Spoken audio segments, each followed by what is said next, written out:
Alrighty.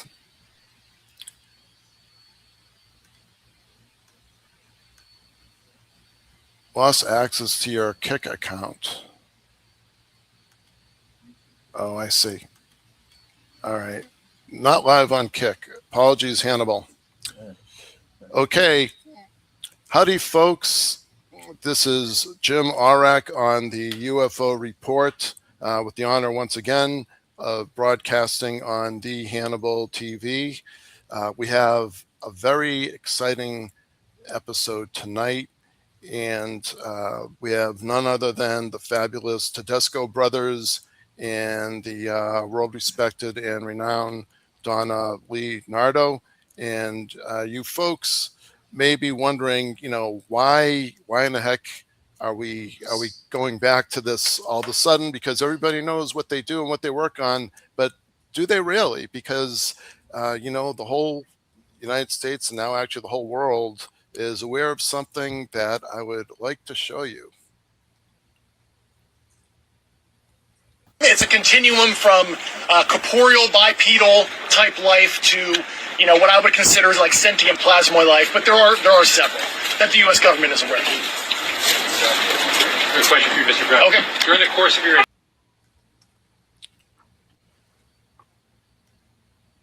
Okay, so with us we have Donna Lee Nardo and John and Jerry Tedesco.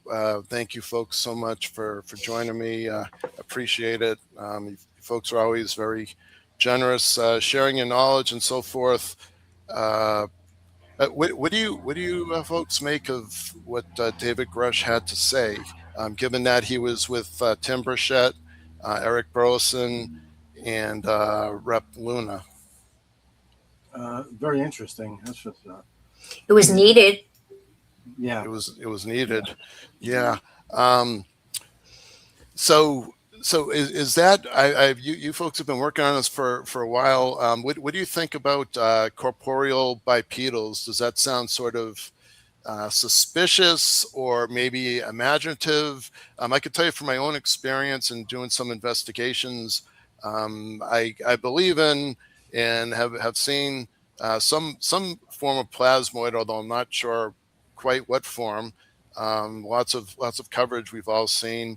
Corporeal bipedals, it's hard for me to believe, but for God's sakes, if there's sentient plasmoids, I don't see why David Grush would be wrong about the other thing. What do you folks have to say? Well, it's tough because we don't have access to whatever documents he looked at or whoever he talked to in the classified world. But these sentient plasmoids is very interesting to us because that's something that we've regularly observed out there. These plasmoid-like objects that appear to have some kind of intelligence or demonstrated intelligence or awareness. So, definitely some kind of sentience. And, I agree with Jerry. We've all seen that there together at Robert Moses State Park and other locales here on Long Island. But I just was curious, when Grush said the bipedals, what is everyone thinking he could possibly mean? I just am curious because I know we don't have any descriptive factors. We don't know what exactly, but what type of images would that conjure up in a form? That's a $1 million question. All we can, and based on that description, all we could say it's something humanoid. Right. And then, we're talking. We're also, the possibility of more than one species too. Well, could it be insectoid though? So I was thinking a mantid, maybe a form of a mantid with just feet and two appendages, which are close to arms. I mean, you could really start imagining a lot of different forms with those descriptive words he used. I know Peter, because he didn't say human-like, right? He didn't say human-like at all. No, just bipedal creatures. Yeah, with similarity. I mean, but we have our people in the ufology community talk about, like you said, Donna, insectoids and reptilians and the Nordics, the Greys. I don't know What what about people? What about us? Where are we going? and then there's us.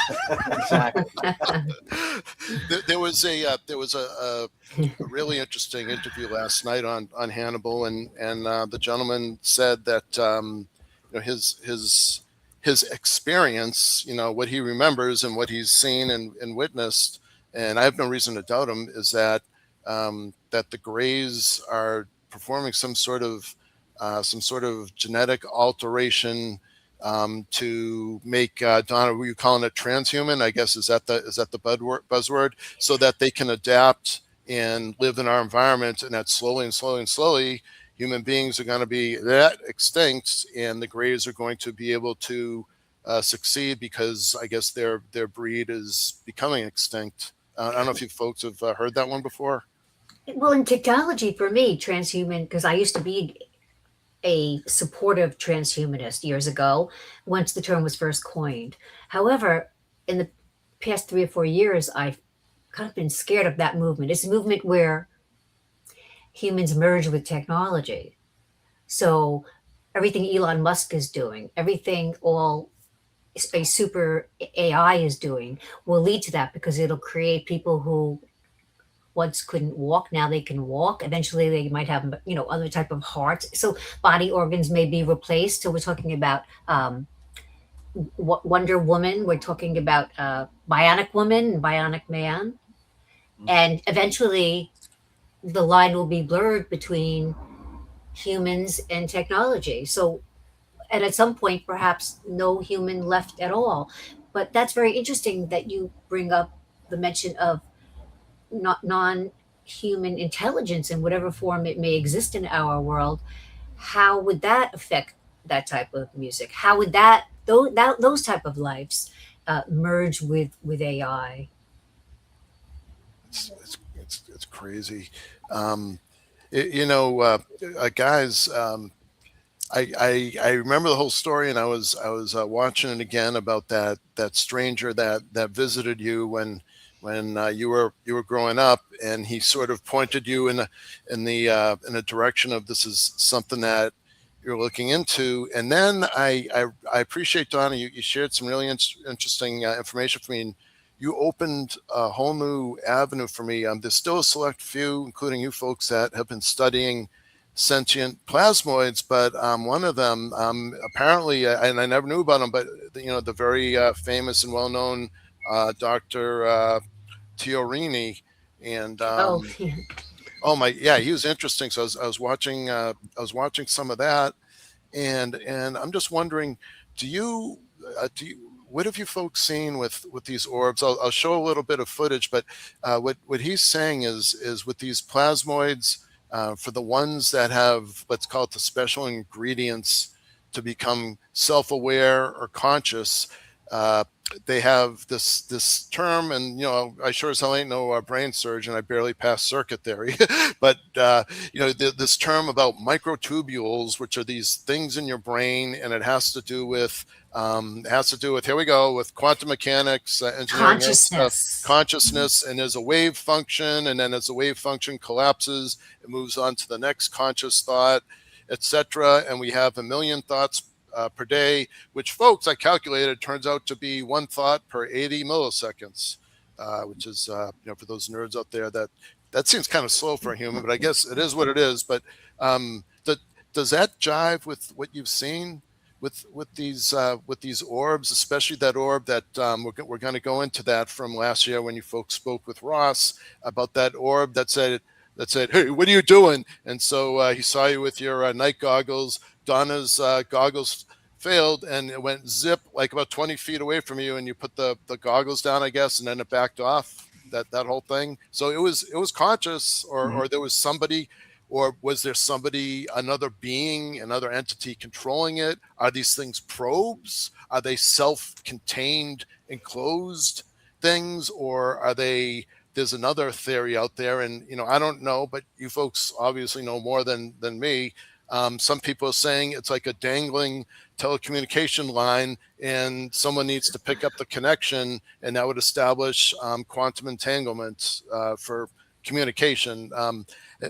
Where does all that stand? Is it all the above, or what the heck is it? I think everything is on the table at this point. Yeah, I mean, it's very I mean, interesting.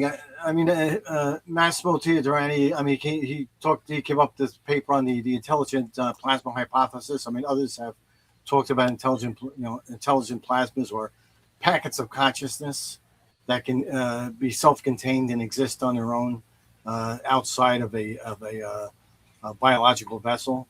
It's actually pretty interesting.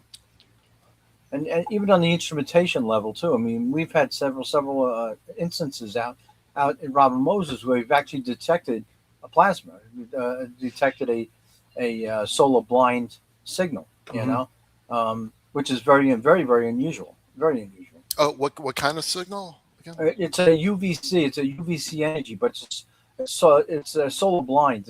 It's when the wavelength it is in the UVC range around around 185 to about 240 nanometers. It's a very very low wavelength, and we had very very positive triggers at least two different sightings that we had down there. Yeah, and these sensors, what John's saying, these solar blind sensors, is they're not triggered by the sun. This is something separate from the sun. Right. Most of that solar energy is blocked by the Earth's atmosphere anyway, so it never really makes it down this far. To have that kind of a detection with no other source, unless it's a corona discharge or a lightning burst or something like that, it just simply wouldn't exist. And John's talking about an incident we had where we had a bluish or purplish plasma that was moving laterally along the shoreline. Made no sound. It was low to the water, close to the beach line, and we had a UVC detector out there, and it was triggered several times, which indicated to us that this object was either giving off some kind of corona discharge, or it was a plasma. Right, in a very distinct wavelength, very distinct. Yeah. This particular sensor is it's got a very narrow window. Mm-hmm.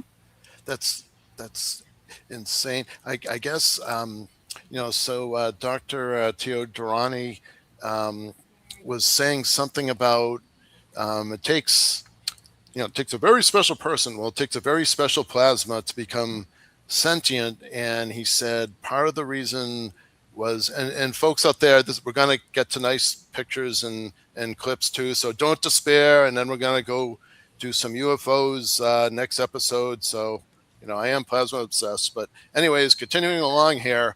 May I just make one comment? Yes. It's an aside, so I just want to say it, and then we could definitely move on. Yes. But it's a little bit alarming to me, only because of the lore I've heard in the recent past of people researchers who say that they believe, I don't know what their evidence is, but they believe that some non-human intelligence have said that they view, we've all heard this, they view humans as containers. So that's alarming when you think about what we're all just talking about, that potentially the sentient plasma has no real form. And if it does gain intelligence, it could live inside a human container, can't it? That's very science fiction-ish. Yeah. That's bizarro, and that's a good point, because you may have heard Dr.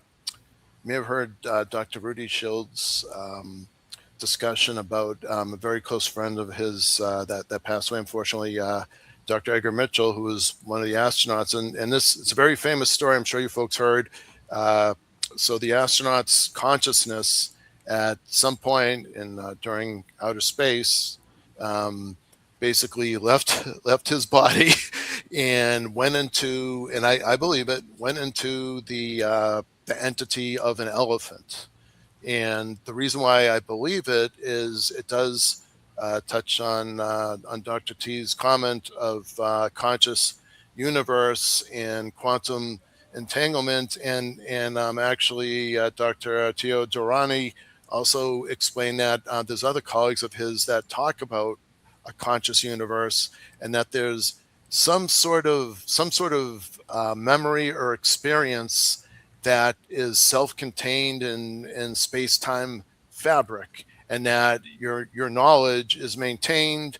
And then there's different beliefs that, your energy is in your body. And as Dr. Rudy once taught me, there's no specific proof that your consciousness is contained only in your brain and body, but it's been proven that it's around it. And I kind of believe it. There's plenty of remote viewers and plenty of out of body experiencers. This, and it all, the reason why I like this is, UFO report. I focus on the science and technology behind this. So people out there that are saying, I'm going crazy and it's superstition or it's sci-fi make believe, you can really relate a lot of it to science and technology. You folks agree with that? Have you seen anything with these intelligent orbs or plasmoids? You've seen them move around and you've seen them evasive. So would you say they're being controlled, or would you say that they're self-controlled? Well, I mean, going on to the on the fact that they talk about consciousness. I mean, there's been a lot of books and papers written by the science, neuroscientists who have just started suggesting these kinds of things, probably the last couple of decades.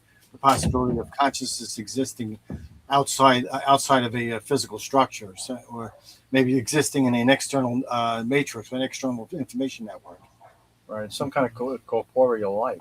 Yeah. And we're outside of corporeal life. Okay. Well, and this whole thing, so your colleague that I was just reading his material last night. He was saying something interesting, like these, and folks, we're going to show a little bit of footage and pictures in a couple more minutes. But he was saying, you've got orbs, globes. Then you've got other entities, and he's explaining that it takes a massive amount of energy and a crazy, enormously huge magnetic field to keep these self-contained. And it's kind of bizarre. Maybe you could help us, like in layman, wrap our brains around it, because according to what your colleague wrote, folks, he said that you can actually have plasmoids that are not so intelligent, but they're generated from mountains that are on top of minerals, and there's so much pressure and force and gravity and whatnot, the piezoelectric effect, I guess, that you'll see orbs and they look mystic or alien-like, but in that case they're not. And then in other case they are intelligent. I don't know, maybe you could shed a little light on that. Well, I mean, the interesting thing is, I don't know if is it the same thing. I mean, you get the piezoelectric effects, caused by geologic forces, right, which can be found in sand. I mean, beach sand. And those are short-lived. Those kinds of plasmas.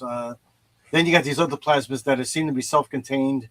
They seem to have their own electromagnetic field, but they could exist for long periods of time. They seem to show bizarre motions. They seem to show some awareness. Yeah. They hover in place. They seem to appear and disappear. I mean, that's the kind of things we were seeing. We also saw multiples often, or enough, where there seemed to be what appeared to be synchronous movement. Right. So yes. Right? Like Donna was saying, synchronous rotation too. That we yes. They would react to each other. More than one object. React to each other, and some of them would actually split into binary forms, or split into two. Choreographed, like the video that was released in the trench. Yes. Trench, just like the that. ability to merge also. Yes. We have that documented in one observation. Yeah, and actually we're gonna. Why don't I pull that up and sure. And we can have a look at that. Let's see. Right. Okay, so here's one thing. So I borrowed this from Ross. I'm sure he'll be delighted. But here's so here's one moving in and out of the water, which suggests that whatever these objects are, they're transmedium. Do you agree? Yes, because we had a couple of instances where some of these objects we had noted them touching down on the water, and they would seem to pass through the water without disturbing the water, which was interesting. Yeah, and we recorded that several times. We used in that. So, so when we look at that, I think in the same time frame, and I have a few pictures. One of them you were observing near the water in orb. I think it turned into two, or it was two, and then it merged. I have that. Yes, And, the video you just showed is an incident that occurred in I think it was February 13th, 13 or 14 or both. It was 2023, I believe, and these were objects that appeared suddenly in front of us. John and I were out that night, and this occurred from activity occurred from 10 o'clock at night intermittently to about 4 o'clock in the morning. And these objects suddenly appeared in front of the vehicle. We first saw them on the central monitor. Each one of those objects were in different spectral ranges, in different ranges of the IR. The one on the water that we were looking at was the only visible one. And that was actually rotating just above the water, casting a reflection down on the water. And it was changing its elevation periodically. And also changing its luminosity. As the faster it spun, the more luminous it became. And as the spin rate dropped, the luminosity would drop. Okay. And that was the only one that was visible. The other ones were in different ranges of the IR spectrum, from near IR to shortwave IR. So there were other ones, but they weren't visible to the naked eye. Yeah, and you kind of see the other ones floating about near it. The other thing is we were getting radar tracks on those objects. Yeah. And they were only between 400 from 400 feet to 1,600 feet out. We're near the shoreline. Is it? Do you folks have any idea why they're not all the same? If these things have a self consciousness and they have a purpose out there, why is this one saying I'm gonna be yellow and the other one saying I'm gonna be invisible to the people? Like, why are they doing that? Or is it something that they're doing that requires them to be invisible? Or do you have any idea what's going on with that? Well, they seem to change their spectral ranges. I mean, that's what we've been noticing since we've been out there. Yeah. They seem to be able to change their spectral signatures. Yeah, and could it be deliberate? Absolutely. I mean, it could be. Yeah. There are times that they go invisible. They go into the IR, the infrared. Yeah. So we can't see them at all. So it's I guess that's the challenge is what kind of a message are they sending us? If they are visible and something that we can see with our. Well, I know one message when I had the first time I had the honor to speak with you folks when I was running a MUFA Massachusetts meeting. Excuse my language, little boys and girls out there, but I know you pissed off a Chevron, so it became visible and did a temporary harm assessment. And so I know it didn't want to be seen, and then it said, "Oh yeah," and I'm gonna. It was a threat assessment, I guess you were telling me. And that was that August 28th incident. Right.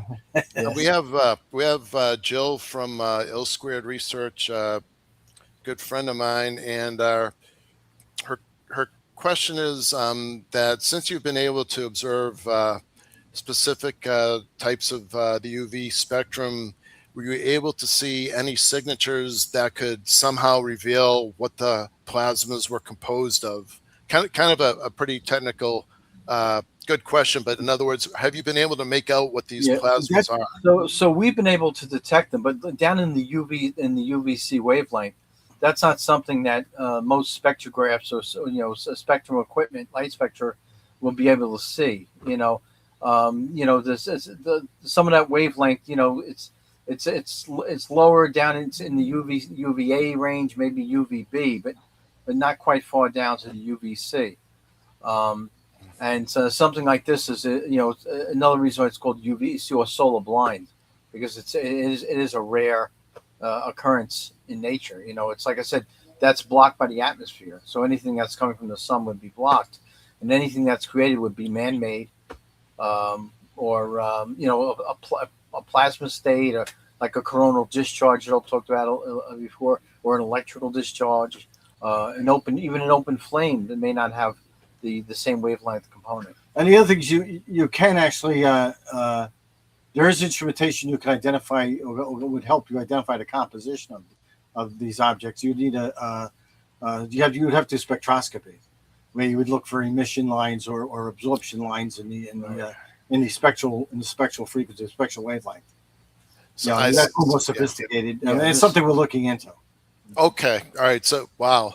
Yeah. So there's a lot there, just who goes there and who's sneaking around on us, on humans. And hopefully, the plasmoids aren't against the grays, and the plasmoids want to, replace us with plasma. And the grays are like, no, we want grays to be here because they all want a piece of our DNA. We got to stick up for ourselves here. How about equal rights for human beings, for saying, forget the plasmoids and the. So I've got something I'd like to show you folks and try to compare it to one of your pictures. So I'll show, first I'm going to show something from the latest tranche, and then I'm going to pull up something that I did a lousy job, but I did take a picture from the ever famous Nightcrawler Eye in the Sky book. See if I can. Nope, it won't let me get it in there. Oh boy, it's oh, there we go. The Donna's got it. Look at that. Yeah, there we are. Yes. And by the way, when we're on the topic, are you folks working on another book? Yes. Okay. Yeah, I thought I read that. Okay. So, but it's a great book. It's more than 230 pages, and I think it's great how all of you actually not only talk about the anomalies, but exactly how you did it, because a lot of people won't. They feel very possessive and territorial, and they don't want to say how they did it. And I think it's great that you do. Advancing the field. I'll put this back up here. See if I can. Okay, and let's see. Okay, so here's one thing. We were just talking about that. I'd like to get your take on this, and then there's another thing. But this was one of the tranched videos from Department of Defense, aka Department of War, and so two plasmoids dancing around each other. I guess orange fireballs or whatnot. So a lot of people have already seen this, but it would be wonderful to hear what the three of you, three of the world's experts on this have to say. So I guess looking at the full video, you can see it kind of the one in the center, and then the one that's at about 7 o'clock right now, sort of rotating around the other one. Similar to what Donna said, you folks, I think, said you observed once with two of them doing some sort of do-si-do around each other. Yeah, more than one occasion. Yeah, as a matter of fact, now this video came from, I guess the FBI had put it out. Okay. And it's based on a witness that they had worked with and them going out and looking for these objects. Yeah. This is the same. This object is exactly the same kind of phenomena that we filmed. We have basically the same video. Right. We have a close up of it actually. We have they're orange fireball like objects. Orbs. We had them hovering over the beach. We had 3 of them at that time, and John had filmed them. And it's the video where John zooms in on the object, and as he goes to full zoom, the object suddenly disappears, and just it's a fiery orange orb. There were 3 of them out there, and one actually one in the middle was spinning, hovering above a beach and casting a light on the ground. It looked like a more solid plasma. These other orbs were more of these orange fireballs that were to the adjacent sides of it, on the left and right side.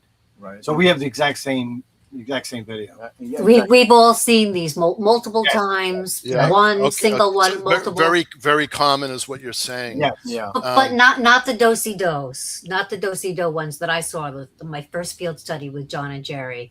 Okay. They were red. They were less red orange like this, and they were although they were orb shaped, they were not as compact as that, and they had some type of a shape at the bottom that came out of the orbs, and they were making, like, one was hovering and the other looked like it was making a motion totally around it, like, so one was just hovering still and one was around it, but it was more red, not orange red. However, in my experience where I live here, I live on a hill, and I've seen many things in the skies over the years. And one night I did see something similar to that, but still different because it was more compact and it was more reddish orange glowing, not so much like a fireball. And I couldn't see any, it had very clear perimeter margins. It didn't have like gas around it or anything that made it look ethereal. And I watched it, I've said this before, I've watched it travel from different fields of my house, east, south, west, and then it landed on a neighbor's lawn down the hill. It's crazy. One night, maybe 11, 12 o'clock. Can I ask that was the you? oddest thing I've seen. But it could be that yeah. type of a orb. It certainly could What I'd be like that. to ask you, Donna, is I apologize for interrupting. I'm all excited. I'm obsessed with orbs and plasmoids, and we got a couple questions from the Big H, Hannibal himself. But I'd like to ask, with these plasmoids and these grays that are after us, Hannibal, you were talking about that Sunday night, these grays, but with these orbs, right? They touched a witness on the head. He's an author and a witness. He was on Hannibal a couple nights ago, and the guy, I think for 4 years, growing up as a child, the guy went unconscious with white orbs. And then Luis Elizondo had said once that, I think he said that the green orbs are is sort of a probe, and then according to Robert Bigelow, the blue orbs sometimes can be hostile. And so the Big H, Hannibal himself, is asking, he's been hearing that some orb colors are more dangerous than others. Which ones could cause harmful effects to humans? And which ones can we patent, go up and go, nice orb, and, try to capture and make into a pet? I don't think we have an answer for that. Yeah, we don't have an answer. We've observed green orb-like objects, White. purplish, blue, white, red, Silvery white. orange, yellow, white. And something that was more white pale, but it emitted not just the red, but it emitted like we say, a kaleidoscope of different Right, colors. Yes. And I think that was a defining factor for us when we observed these orbs, is that we were specifically looking for that chromatic change, very distinct reds and blues, and of course everything that's in between, but very, very distinct as this thing was rotating. And these are ones that of course, in the visible, that are actually visible. If you see it in the visible spectrum. Visible spectrum. Interesting. A separate topic where we're getting kind of excited here. Hannibal would like to know, for the Nightcrawler team, did you folks have any conclusions about what the New Jersey drones of 1225 were? And do you believe the official statement, which I thought the official statement, if I remember correctly, we've been asking forever, and don't shoot me, folks out there. I do like Trump, but I'll take away a couple points from him. -2 points, Mr. Trump, because he's like, I'll get you an answer. And then, 2 or 3 weeks later, the answer, if I remember correctly, you can correct me, was they turned out to be research drones and other types. Right. If I remember correctly. No, that's correct. Not the enemy. It's correct, but we don't believe it, and we don't accept it. Okay. What we were seeing is orb-like objects, and we were also seeing these drone-like objects that appeared to be separate lights. Some of them occasionally had a odd flash pattern, but they would hover for long periods of time in one spot, sometimes up to an hour. And there was no noise. The ones in New Jersey had very a quiet. lot of noise. Yeah, and they would seem to be large. Right. At least the size of a small car. Yeah, and some of these these observations. Well, I would say all these observations had a time component to it. Yes. You would see it that they would be seen earlier in the evening, maybe 6 o'clock or so, 5 o'clock, and then would be after 1 o'clock would discontinue. You wouldn't see them anymore. That's these The 11 o'clock objects that 12 look o'clock, yeah. objects that look like drones. Yeah, the ones that look like drone, like the orb-like objects we'd see, at varying times all through the night. Right, But- and but- that's something that may not be visible. Yeah. It may only be in the But there seem to be two types of objects out there. right. Is it During the drone flaps.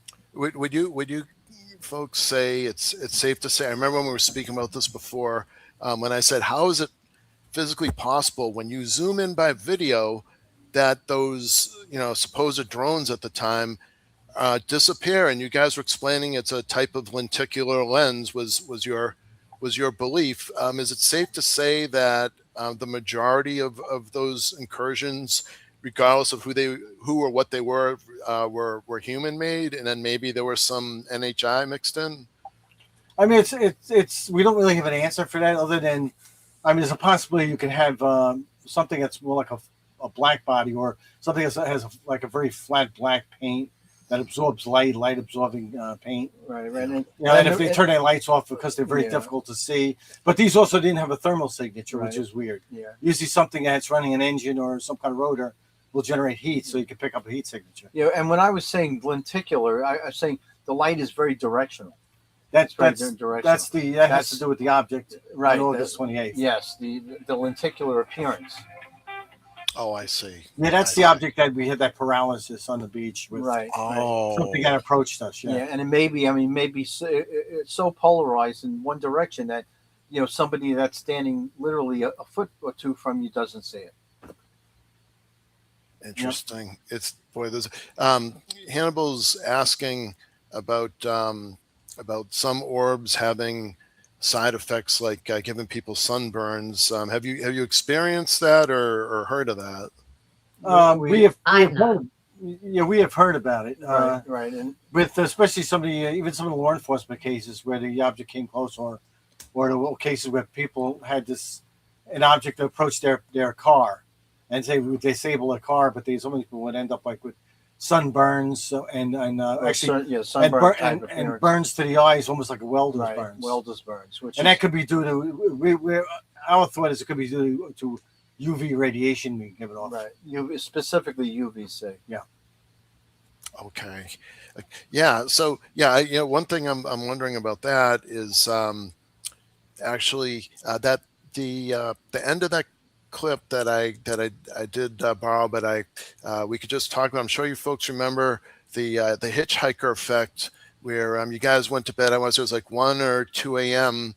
and so something followed you guys home. It wasn't visible, but afterwards there was a huge bright light and some sort of EMI or whatever. And in addition, it shut off all the would you say sodium or something street lamps.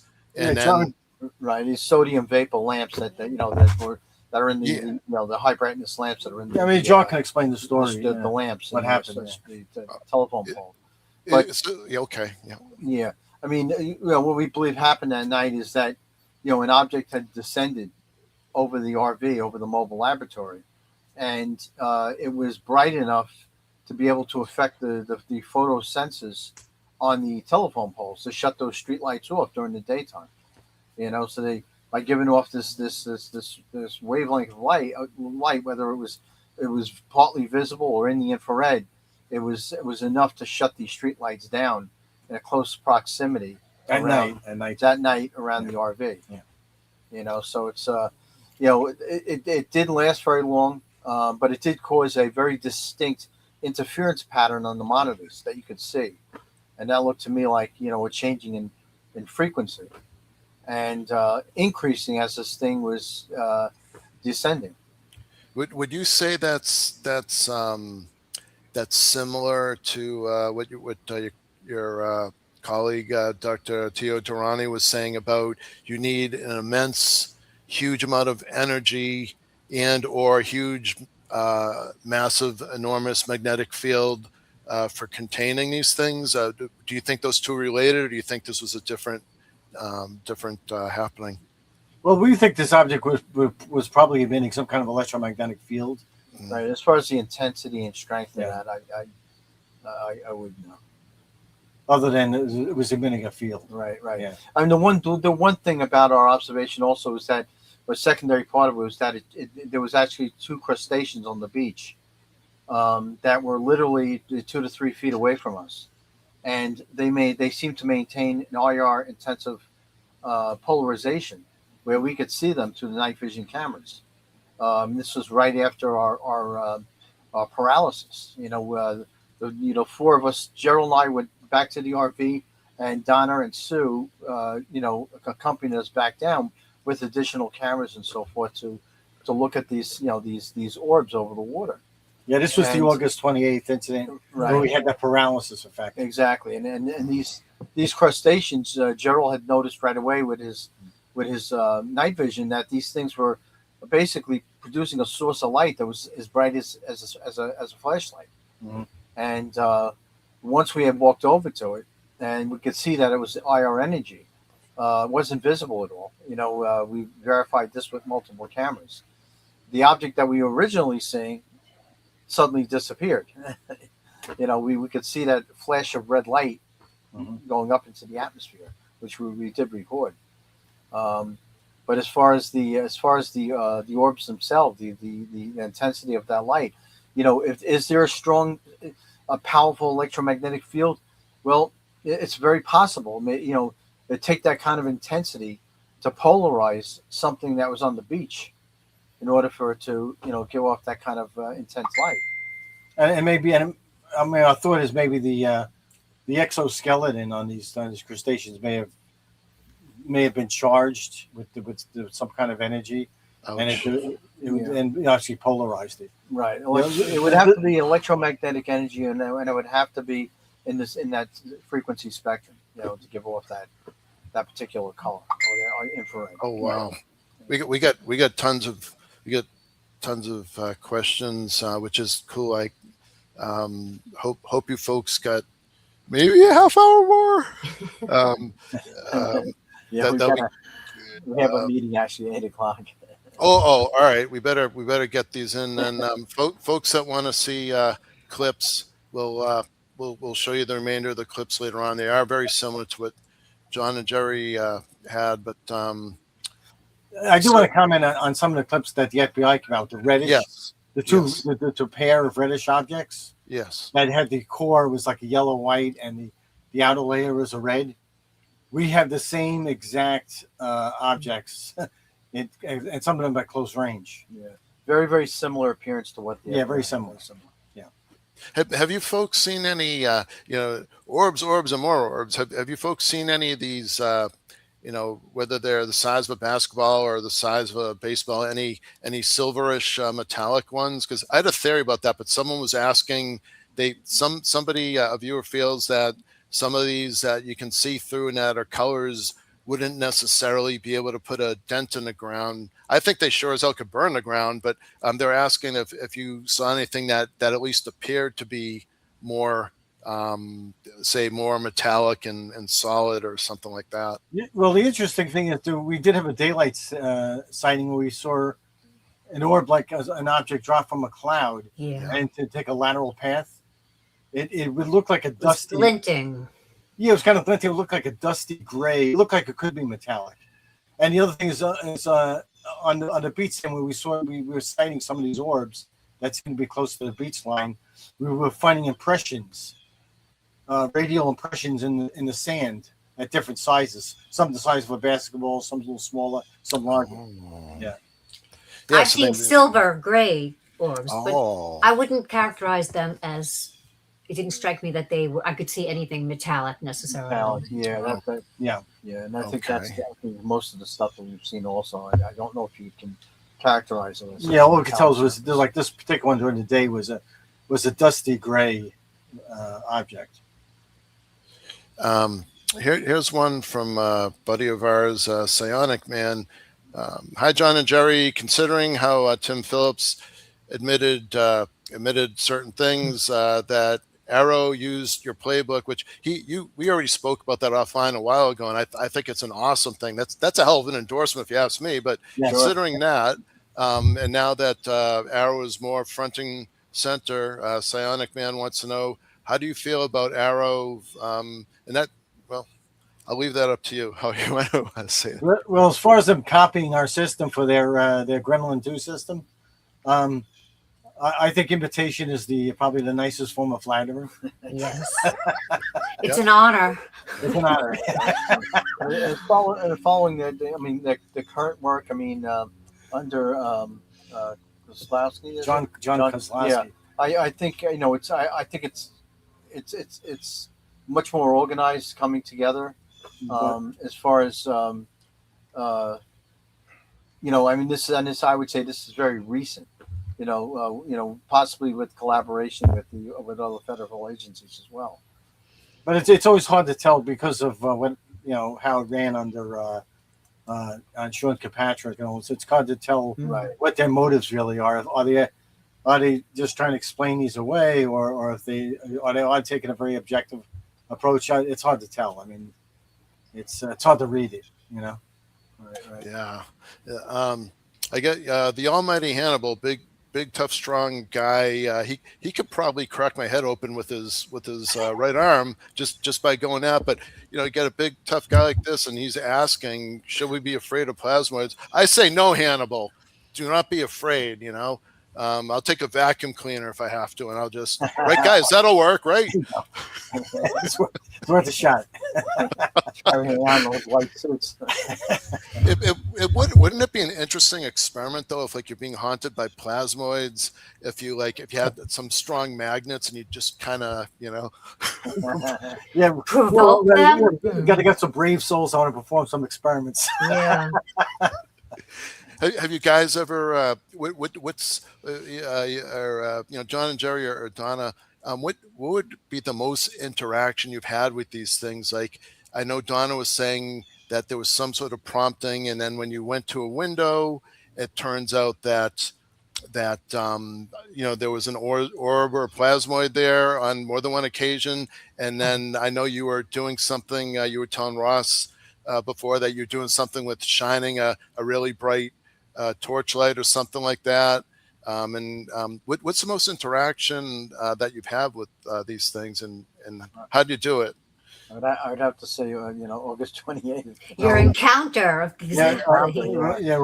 We're teasing the object with that IR emitter. Right, and having a physical outcome from it, it's physically altering. After the seventh sweep over it, we were trying to see if we would reflect the light to gauge its distance and if it was solid, that kind of thing. And once we did 7 times, or once John did 7 times, then we noticed a response. And we could clearly see it was reflecting this light back, this infrared light back. But I didn't anticipate that this coming to the shoreline would be rotating, glinting, and all of a sudden just freeze frame. You're looking at and reflection of light and shoot towards the shoreline, and then shoot towards the shoreline, like a wave coming at you. Yes, exactly. Oh my God! Yeah. Could you feel anything like any sort of static field or electricity, or did your hair go up or nothing? That's and we were asked those questions. If there was a static discharge, your hair stand up, or did we smell a corona discharge? Smell the corona discharge? Right. No, nothing like that. It was just a sudden flaccid paralysis on the legs. Right, and it was just no muscle tone. And it was just as I said to my brother. I said, let's move away from the shore. I said, this thing's on top of us. As I said that, that's when we had this effect, this odd effect, with this flaccid paralysis. But they passed the grade because this, whatever this was, it fried the poor krill and not both of them. Exactly. Yeah. Thank God for the krill. The crustaceans weren't so lucky. No. And that's nasty. But it's and I know from time to time you guys have all sorts of other folks join. You've had Dr. Beatriz come and visit, and Dr. Keith goes on excursions, and we had quite a few people out there, and Donna remembers quite a few of them. We had 4 members of Americans, the American Institute for Aeronautics and Astronautics, including Ryan Graves. Yeah, and it was Dr. Michael Lembeck and 2 other scientists. There was Gary Nolan, Kevin Knuth. Right. Yep. Dr. Laura Domini. There was Dr. Wes Waters. There was a new PhD.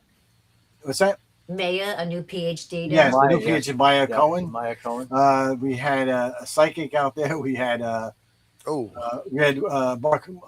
A psychic Mark Miller. nurse, experiencer. psychic. Yes, Julie, psychic Julie. nurse, Julie Powers out there. We had in Beatrice Villa, of course, Beatrice Villarroel and Dennis Osberg, who ran Ocean X, the Explorer, who's looking for the Baltic Sea anomaly. Mm-hmm. And we've had the FBI out there. We've had quite a few scientists. We had a science writer out there, science journalists. We had a news journalist out there, but quite a few people. Man, that's awesome. Well, I appreciate your time, and you're absolutely welcome to stay on, or if you've got the meeting, I'll certainly respect that. But I think you folks are wonderful, and I always do appreciate your time. And I'm gonna show one picture from Nightcrawler, Eye on the Sky, and a video that I think they're similar. If you guys got to run to a meeting, that's perfectly fine, and you could always email me, and I'll put it on a whole different show, and I'll put it up there with all the insults about how much of a moron I am, because there's no similarities between the two at all. I mean, they look similar. There's this one with you may have already seen it anyways, where there's two plasmoids or orbs above that pond in the northeast. Yes, and then they merge, and I thought that was very similar to one of your pictures where you were talking about Yes. two orbs above water, and they merge. Yes, it's very similar to the orb we had, again, hovering over the water, shining a casting light down on a light reflection down the water. Almost exactly what we had over the water. It's also very similar to what we had over the beach. We had the orb over the beach that was shining a light, was casting a reflection down on the beach sand and beach grass, but very similar, almost exact. Yeah, it's funny because I'm obsessed with orbs, and orbs are obsessed with water. Yes. And grays are obsessed with us. I don't know if we get some sort of love triangle going on here or what. Now there's It's one of those. well, I can't thank you folks enough. I really appreciate it. Thanks so much for coming on. And, Thank you for having us. Yeah, thank you. Thank you, Jimmy. We appreciate it. It was fun. Okay, Nice folks. to All see you right. again, Donna. And Don will be out with us again. Yes. All right. Talk to you later. So long. All right, so long. Bye-bye now. Bye bye. Bye-bye. Bye-bye.